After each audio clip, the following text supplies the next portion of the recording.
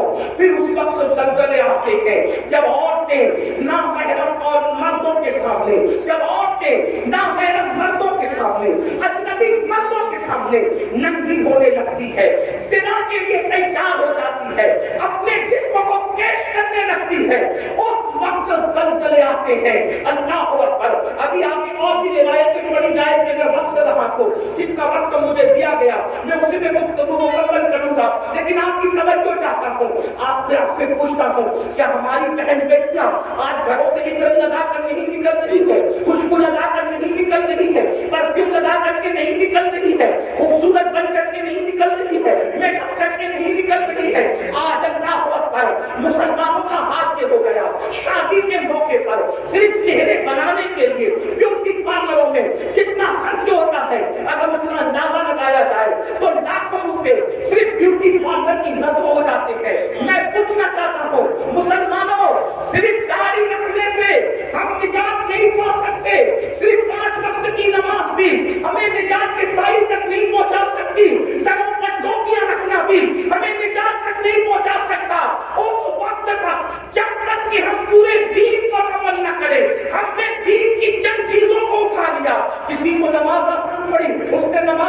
دیا، کسی کے چہرے پہ داڑھی آسان پڑ گئی، اس نے داڑھی رکھ لی، کسی نے ٹوپی کو آسان سمجھا، اس نے ٹوپی پہن لی۔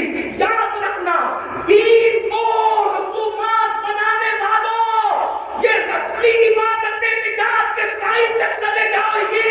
میرے نبی نے فرمایا وَالْعَاقِبَةُ لِلْمُتَّقِينَ۔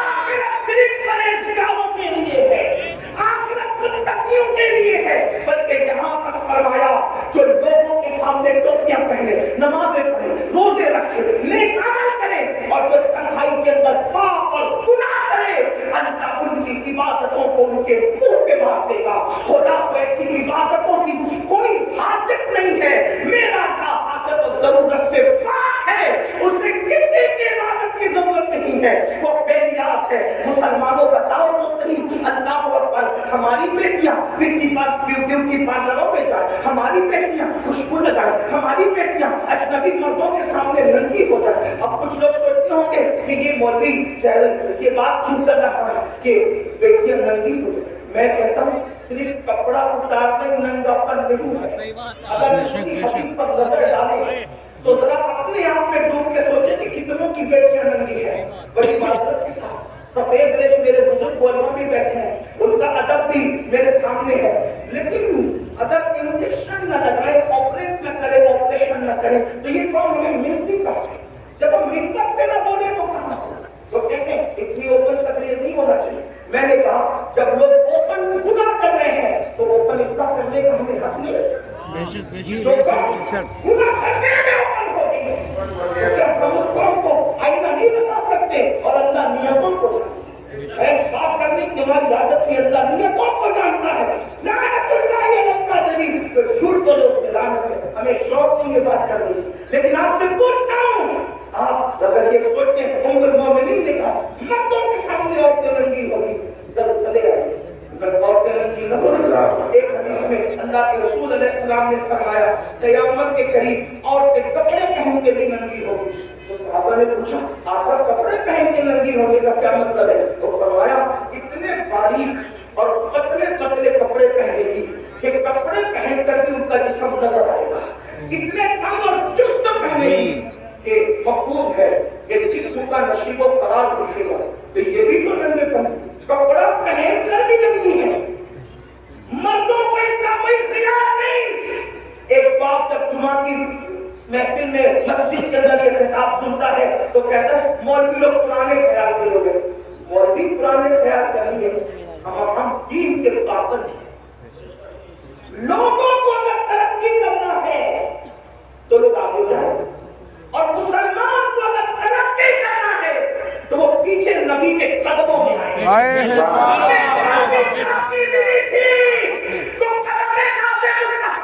صدقے میں ملی تھی، اور اگر آج بھی ترقی ملے گی تو نبی کے قدموں میں ملے گی۔ لوگ کہتے ہیں نبی کے قدموں میں کیا رکھا ہے؟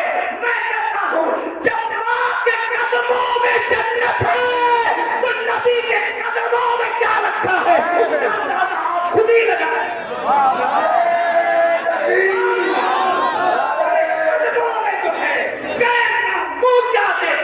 کون نظروں پہ چڑھے دیکھ کے ایک بھائی اپنی بہن پہ کنٹرول نہیں کر سکتا، ایک باپ اپنی بیٹی پہ کنٹرول نہیں کر سکتا، ایک شوہر اپنی بیوی پہ کنٹرول نہیں کر سکتا۔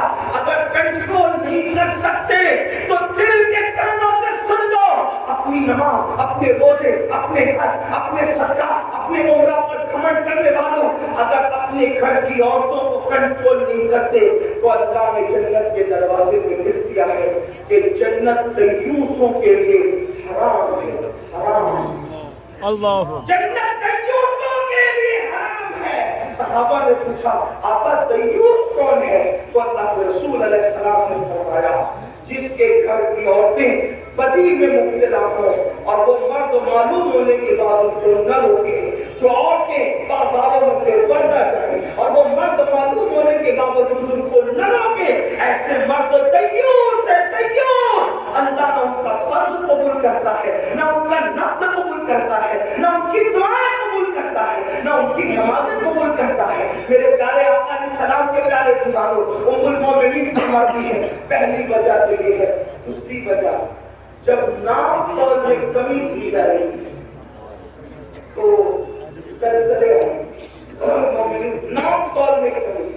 اب ناپ تول میں کمی پر بہت اچھی تشریح کی ہے حکیم الامت حضرت علامہ مفتی احمد یار کا رحمۃ اللہ علیہ. ناپ تول میں کمی پر ہمارا دماغ یہی آ کے بن جاتا ہے کہ سبزی ناپ تول ہو, سبزی میں ناپ تول ہوئی تو کسی نے کمی کر دی, یہ بھی ہے اس کا انکار تو سب سمجھ گئے. ناپ تول میں کمی کیا ہوتا ہے. اللہ قرآن مقدس میں فرماتا ہے ناپ تول میں کمی نہ کرو وَلَا تُخْسِرُوا الْمِيزَانَ. سبحان اللہ. ناپ تول میں کمی نہ کرو, اس میں کسارہ نہ کرو, اس میں کمی نہ کرو. کیا مطلب ہے؟ ناپ تول میں کمی نہ کرنے کے کئی معنی ہے. ایک معنی یہی تو بات ہے جب غالب اور اقبال کے کلام کے اتنے معنی نکل سکتے ہیں تو پھر مصطفیٰ جان رحمت کی حدیث کے اس کے کتنے معنی نکل سکتے ہیں. اسی کو میرے ماں کہتے نا میں مثال تیرے کلام پر ملی یوں تو کس کو زبان نہیں. وہ سخن ہے جس میں سخن نہ ہو, وہ بیان ہے جس کا بیان نہیں. اور فصحا قلب کے بڑے بڑے تیرے آگے یوں ہے دبے بچے, کوئی جانے منہ میں زبان نہیں بلکہ جسم میں جان نہیں. حدیث کی تشریح ہو رہی ہے حکیم الامت کی زبان اور میں اس کو بطور مفہوم پیش کر رہا ہوں. ناپ تول میں کمی ہوتی ہے تو زلزلے آتے ہیں.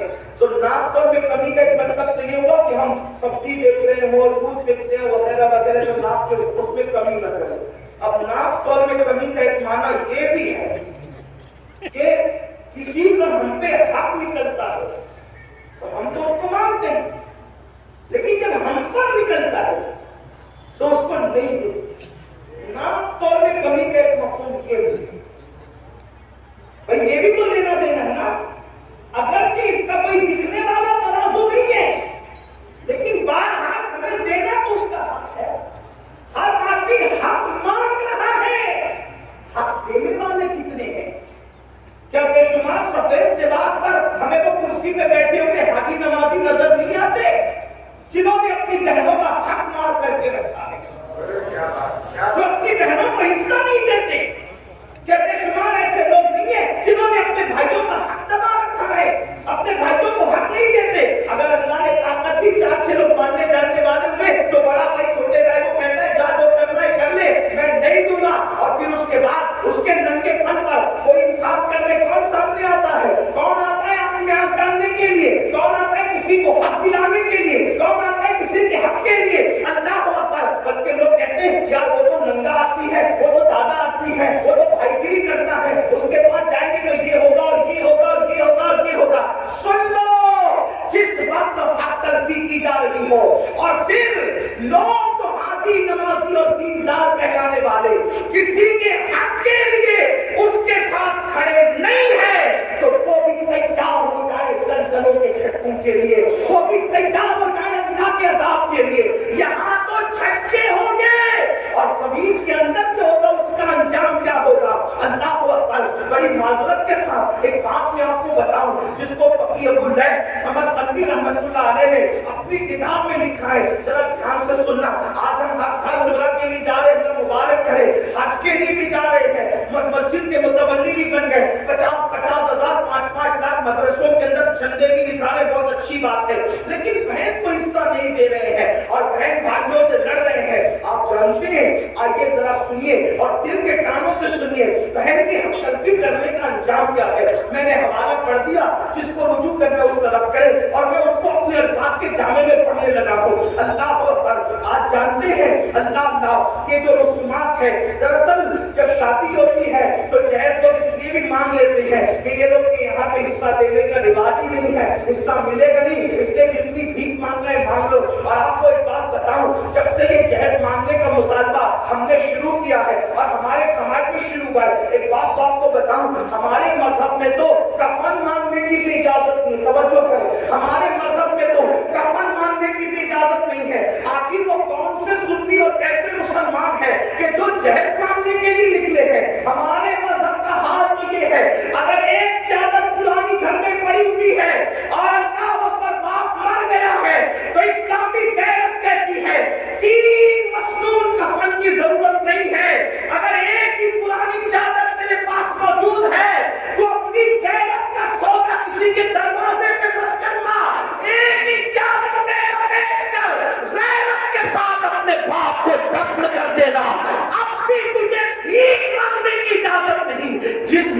اپنے باپ کے کفن کے لیے بھیک مانگنے کی اجازت نہ ہو، ایک کپڑا موجود ہوتے ہوئے، کفایت کا کپڑا موجود ہوتے ہوئے اس مذہب کے اندر آخر جہیز مانگنے کی اجازت کیسے ہو سکتی ہے؟ اس مذہب کے اندر کار مانگنے کی اجازت کیسے ہو سکتی ہے؟ اس مذہب کے اندر اللہ اکبر بھائی مانگنے کی اجازت کیسے ہو سکتی ہے؟ اور یاد رکھنا، آج جو کہتے ہیں مولانا مسلمانوں کی بیٹیاں قیدوں کے ساتھ بھاگ رہی ہے، آج تو کہتے ہیں مولانا مسلمانوں کی بیٹیاں قیدوں کے ساتھ بھاگ رہی ہے، مسلمانوں کی بیٹیاں لوجوں میں بک رہی ہے، مسلمانوں کی بیٹیاں سگنلوں پہ برقع پہن کے بھیک مانگ رہی ہے۔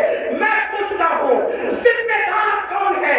بڑی معذرت کے ساتھ جو یا کہ غیرتمند مسلمانوں، اگر تمہارے دلوں میں عشق مصطفیٰ ہے، اگر تمہارے دلوں میں محبت رسول ہے، اگر تمہارے دلوں میں الفت رسول ہے، اس عشق مصطفیٰ کا واسطہ دے کر پوچھنا چاہتا ہوں، بیٹیاں لوجوں میں کیوں بک رہی ہے؟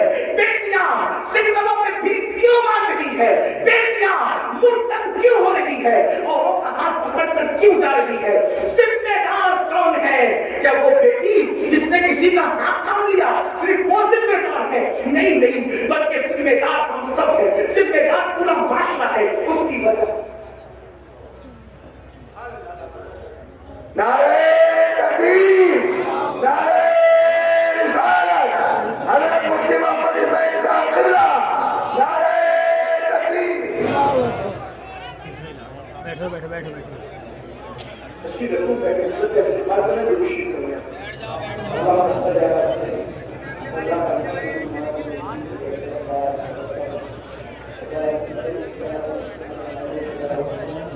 یہ تو بڑھانا ایک بار سمجھ کے اور تشریف بن جاؤ۔ اسماعیل جو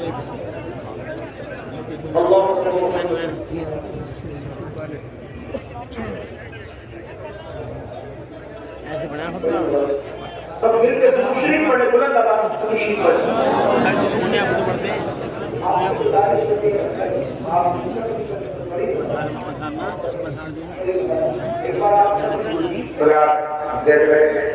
اللهم صل على سيدنا ڈاکٹر شفیق اللہ علیہ صاحب ایک بھی سمبر تشریف لے آئے ہیں۔ ایک بار پھر تشریف پڑھے۔ صلی اللہ علیہ وسلم اللهم محمد صلی اللہ علیہ وسلم، نحن عباد محمد صلی اللہ علیہ وسلم، صلاۃ وسلام۔ میں گفتگو شروع کروں پھر سے آپ کو بچے نہیں کر کیوں نہیں پڑھتا؟ پھر تشریف پڑھے، بلند آواز سے۔ صلی اللہ علیہ وسلم اللهم صل على سيدنا محمد صلی اللہ علیہ وسلم وآلہ وصحبہ وبارک وسلم۔ صلاۃ والسلام علیک یا رسول اللہ صلی اللہ علیہ وسلم۔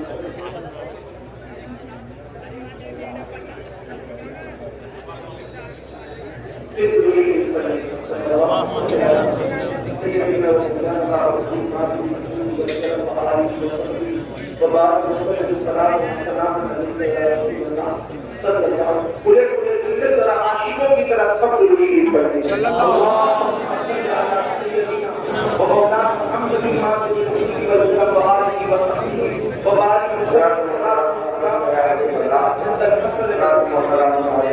بات ہمارے معاشرے میں ہوتی ہے کہ بیٹیاں بھاگ گئی، مرتد ہو گئی، مذہب سے ہو گئی، ذمہ دار ہے۔ صرف وہ جانے والی بیٹیاں ذمہ دار نہیں ہیں، اس کے ذمہ دار ہیں کیونکہ ہم نے شادی کے نام پر اتنی رسومات کو ایجاد کر دیا، اتنی رسومات کو ایجاد کیا کہ اب ہر کس و ناقص کے لیے شادی ممکن ہے، شادی مشکل ہو۔ جبکہ میرے اور تمہارے نبی صلی اللہ علیہ وسلم نے فرمایا نکاح اتنا آسان کر دو کہ زنا کرنا مشکل ہو۔ آپ کی توجہ، جس نبی کے کہنے پر کلمے کو تم نے سچا مانا، ہم نے سچا مانا، جس نبی کے کہنے پہ اللہ کو ایک مانا، جس نبی کے کہنے پہ قرآن کو اللہ کی کتاب مانا، جس نبی کے کہنے پر اللہ کا دین اسلام مانا، اسی نبی نے تو یہ بھی فرمایا نا کہ نکاح اتنا آسان کر دو کہ زنا کرنا مشکل ہو جائے۔ آپ سے پوچھتا ہوں آج ہم نے زنا آسان کیا ہے, نکاح مشکل کیا ہے. ایک انسان 1000-2000 روپے میں زنا تو کر سکتا ہے لیکن 1000-2000 میں نکاح نہیں کر سکتا, جبکہ اللہ کے رسول نے فرمایا نکاح اتنا آسان کرو کہ زنا مشکل ہو جائے. ہم نے نکاح کو مشکل کیا بڑی معذرت کے ساتھ. میرے کی رسم ہے, ہلدی کی رسم ہے, مہندیوں کی رسم ہے, یہ رسم ہے, جہیز کی رسم ہے, وہ رسم ہے. خدا جانے کے لیے رسومات کو ایجاد کیا. آپ سے پوچھتا ہوں اسلام کا رسومات سے کیا تعلق ہے؟ اللہ اکبر. آج میں آپ کو بتاؤں ہمارے مذہب میں توجہ کرنا, ہمارے مذہب میں نکاح اتنا آسان تھا, نکاح اتنا آسان تھا کہ جنگ کے میدان میں بھی نکاح ہو رہا تھا. حیرت کی بات یہ جنگ کے میدان میں بھی نکاح ہو رہا تھا. آپ سے پوچھنا چاہتا ہوں اور جنگ کے میدان میں جس کا نکاح ہوا وہ کوئی اور ہستی نہیں. آپ سوچتے ہوں گے کہ کسی ایسے کہنے کا نکاح جنگ کے میدان میں ارجنٹ ہو گیا. آپ یہ بھی سوچتے ہوں گے کیونکہ سوچ پر کسی کی پابندی نہیں, لیکن میں آپ کو بتانا چاہتا ہوں علماء کی موجودگی میں اللہ کی کائنات میں جو سب سے بڑی ہستی ہے ان کے برابر کوئی نہیں ہو سکتا. موسیٰ و عیسیٰ, داؤد و ابراہیم, اسماعیل علیہ السلام, یہ سب کے سب جس کے پیچھے مقتدی بن کر کے کھڑے ہیں وہ محمد الرسول اللہ کا نکاح خیبر کے جنگ کے میدان میں ہوتا ہوا نظر آ رہا ہے. آپ سے پوچھنا چاہتا ہوں کیا حضرت صفیہ کے ساتھ میدان جنگ کے اندر رسول اللہ کا نکاح نہ ہوا اور پھر اتنی سادگی سے ہوا کہ صحابہ میں اختلاف ہو گیا کہ حضور نے صفیہ سے نکاح کیا یا نہیں؟ علماء سمجھتے ہیں میں کوئی نئی بات نہیں کر رہا ہوں لیکن توجہ کرو, سال بہت پہلے سے شادیوں کی رسموں کو بچانے والوں معراج کے دولہا کا نکاح میدان میں ہو رہا ہے اور اتنی سادگی سے ہو رہا ہے کہ صحابہ میں اختلاف ہوا نکاح ہوا یا نہیں ہوا. تو صحابہ میں سے چند صحابہ نے کہا کیوں بحث کرتے ہو, انتظار کرو.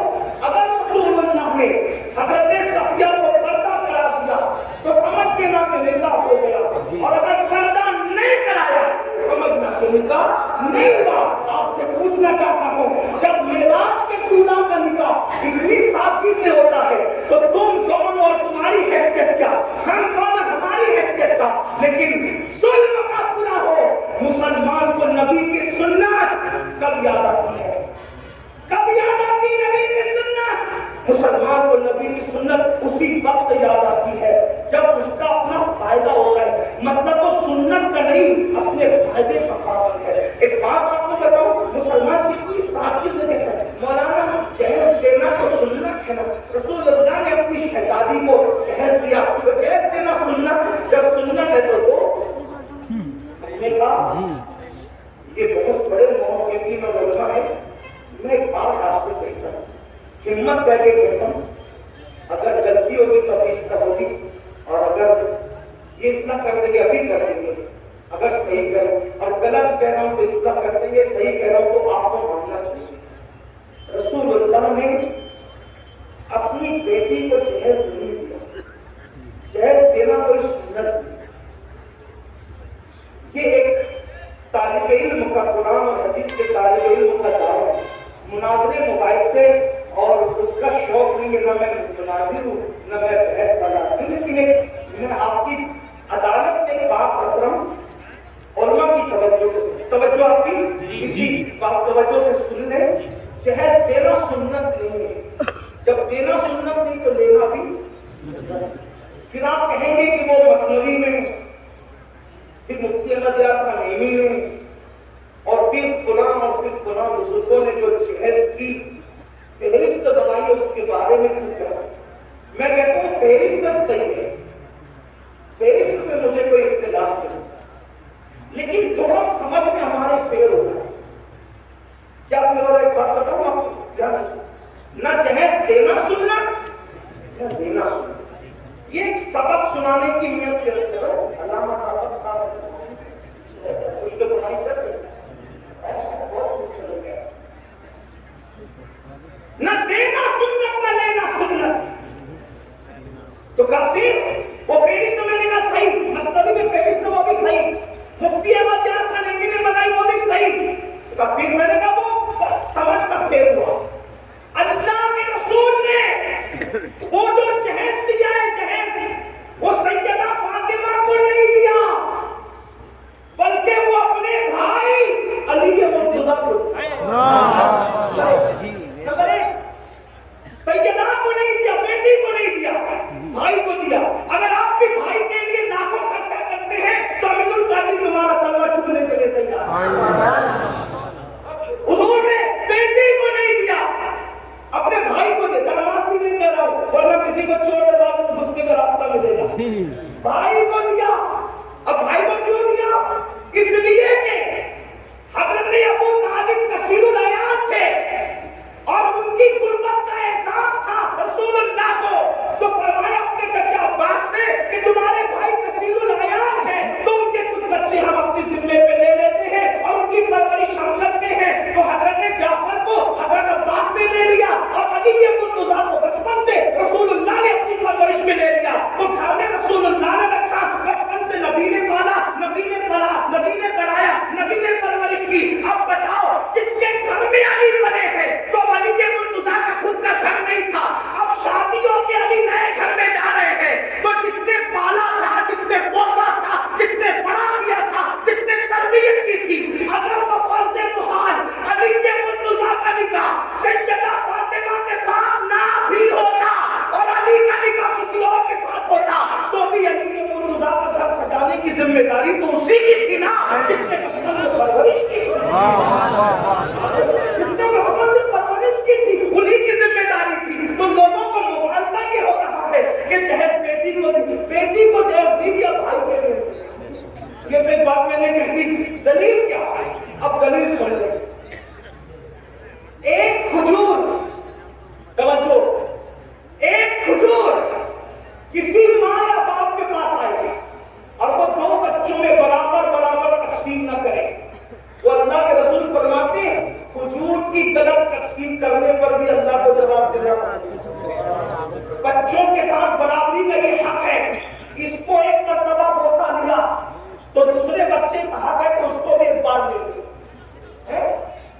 جو مذہب بوسہ لینے میں برابری دیتا ہو بچوں کے لیے، تو اب سنیں، میرے نبی کی ایک بیٹی تو نہ تھی نا۔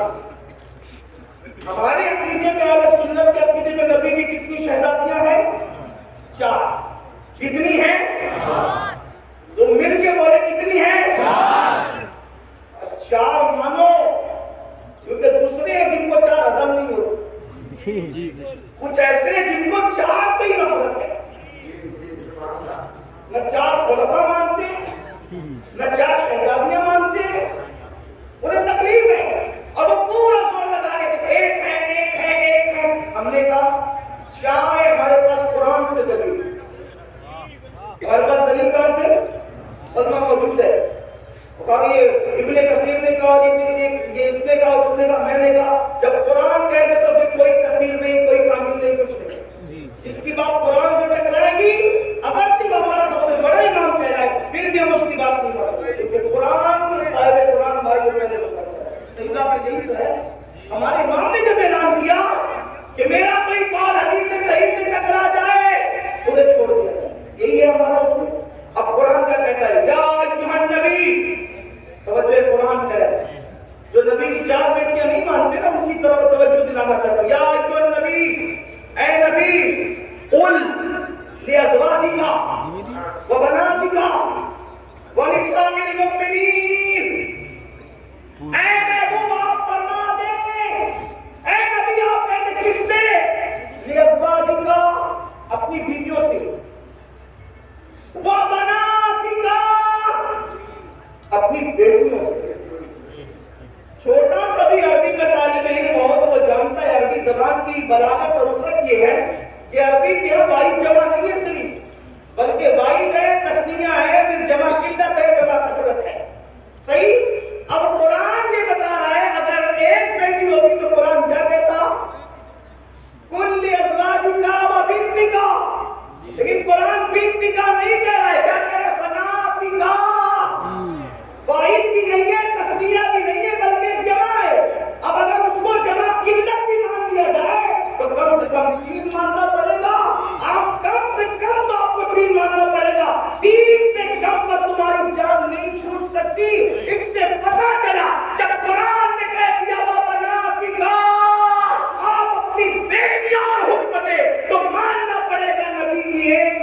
بلکہ نبی کی 3 سے زائد بیٹے.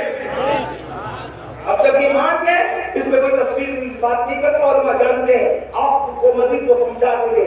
تو جب نبی کی 4 بیٹیاں آئے اور آپ کہتے ہیں سیدہ فاطمہ کو جہیز دیا, کس کو جہیز دیا؟ تو آپ کو یہ بھی ماننا پڑے گا سیدہ زینب بنت محمد کو بھی جہیز دیا. آپ کو یہ بھی ماننا پڑے گا سیدہ رقیہ بنت محمد کو بھی جہیز دیا. آپ کو یہ بھی ماننا پڑے گا سیدہ ام کلثوم بنت محمد کو بھی جہیز دیا. تو اب اگر آپ سیدہ فاطمہ کا جہیز ثابت کرتے ہو تو آپ کی یہ ذمہ داری ہے کہ حضرت زینب, حضرت رقیہ, ام کلثوم کا بھی جہیز آپ ثابت کر کے بتائیں کہ حضور کی کیسے. اور یہ بات یاد رکھنا, جب ان کو نہیں دیا تو پھر نبی کے انصاف سے یہ وعید ہے کہ جو نبی بوسہ لینے میں برابری کی بات کرے, جو نبی حضور کی تقسیم میں برابری کی بات کرے, یہ کیسے ہو گیا کہ ایک بیٹی کو جہیز دیا اور 3 بیٹیوں کو جہیز سے محروم رکھا. معاذ اللہ ثم معاذ اللہ. اب اس سے بڑھ کر ایک دلیل یہ تو تم اور میں ہے جو سنتوں کو معاذ اللہ عمل نہیں کرتے, سنتوں پر توجہ نہیں کرتے. لیکن آپ سے پوچھنا چاہتا ہوں, چلے جس علی کو جہیز ملا تھا ان کو تو پتا ہے نا کہ رسول اللہ نے بیٹی کو جہیز دیا, تو پھر علی کے مرتضیٰ نے بھی اپنی بیٹیوں کا نکاح کیا. حضرت علی کے مرتضیٰ کی بھی بیٹی ہے, حضرت زینب بنت علی, حضرت رقیہ بنت علی, حضرت ام کلثوم بنت علی. مولا علی کی ایک بیٹی نہیں ہے, مولا کائنات کی وہ کم سے کم 7 اور 9 بیٹیاں بتائی جاتی ہے. تو جس علی نے نکاح کے وقت اپنے سسر سے جہیز لیا اپنی بیوی کی شکل میں, اپنی بیوی کے جہیز کی شکل میں, تو آپ سے پوچھتا ہوں اس علی کے مرتضیٰ نے جب جہیز دیا تو اپنی بیٹی کی شادی کو انہوں نے جہیز دیا, یہ بھی آپ کو ثابت کرنا پڑے گا. اور دوسری بات, وہ صدیق اکبر افضل البشر بعد الانبیاء کی تحقیق ابو بکر صدیق, وہ عبداللہ ابن عمر جو مسکرانے کی بھی سنت تک نہیں کرتے تھے. ایک مرتبہ مسکرانے ایک صحابی, کسی نے پوچھا کیوں ہنس رہے ہو؟ تو مجھے بھی نہیں پتا کیوں ہنس رہا ہوں, کیا کھڑے رہ کر میرے یار نے مسکرایا ہے بس میں بھی مسکرا رہا ہوں. حضرت عبداللہ ابن عمر اپنی امامے کے شملے کو درخت سے اجھارے. کسی نے کہا یہ کیا بچپنے کی حرکت ہے؟ وہ فرمایا بچپنے کی حرکت لوگوں کو لگا کرے. دراصل ایک سفر میں نبی کے ساتھ تھا, نبی کا شملہ درخت سے الجھ گیا, میرا نہیں الجھتا اس لیے اٹھا کر کے سنت پر عمل کر رہا ہوں. آپ سے پوچھنا چاہتا ہوں جو مسکرانے کی سنت نہ چھوڑے, جو ہڈی چوسنے کی سنت نہ چھوڑے, جو اللہ اکبر, جو درخت سے شملہ اٹھانے کی سنت نہ چھوڑے, ارے وہ سب تو اپنی جگہ رسول اللہ نے جو کام کلی کیے بغیر کیا وہ بھی کلی کیے بغیر کر کے وہ کام سنت پر عمل کرتے نظر آ رہے ہیں. آپ سے پوچھنا چاہتا ہوں وہ اتنے سنتوں کے پابند تھے, انہوں نے تو یہ بات کہی ہوتی کیا 1450 سال کے بعد ہندوستان میں یوپی والوں کو یہ سنت سمجھ میں آئی, بہار والوں کو یہ سنت سمجھ میں آئی, بنگال والوں کو یہ سنت سمجھ میں آئی؟ ابو بکر صدیق سیدہ فاطمہ کی نکاح رخصتی کے کشمدید گواہ ہے. اگر انہوں نے جہیز دیتے ہوئے رسول اللہ کو دیتا دیکھا ہوتا تو صدیق اکبر بھی تو اپنی بیٹی کو جہیز دیتے. صدیق اکبر نے جہیز نہیں دیا, فاروق اعظم نے جہیز نہیں دیا, عثمان غنی جیسے غنی اور مالدار نے جہیز نہیں دیا. اب آپ کہتے ہیں جہیز دینا سنت ہے. یہ ذمہ داری تو میرے ان محقق بھائیوں کے سر پر ہے جو ہم پر مسلط کرنے کے جہیز دینا سنت. محقق سے مراد علماء نہیں ہے, محقق سے مراد تو ہوٹل میں بیٹھے ہوئے لوگ ہیں. تو پتہ ہے علماء نے تو کبھی تائید کی نہیں. آپ بابا ہیں کیا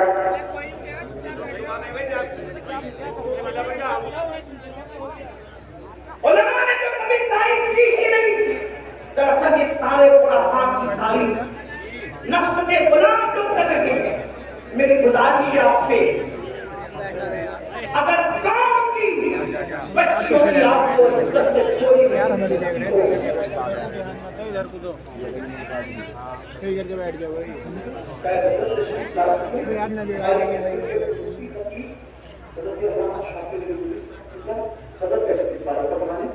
اور پھر اس کے بعد آگے کو بقیہ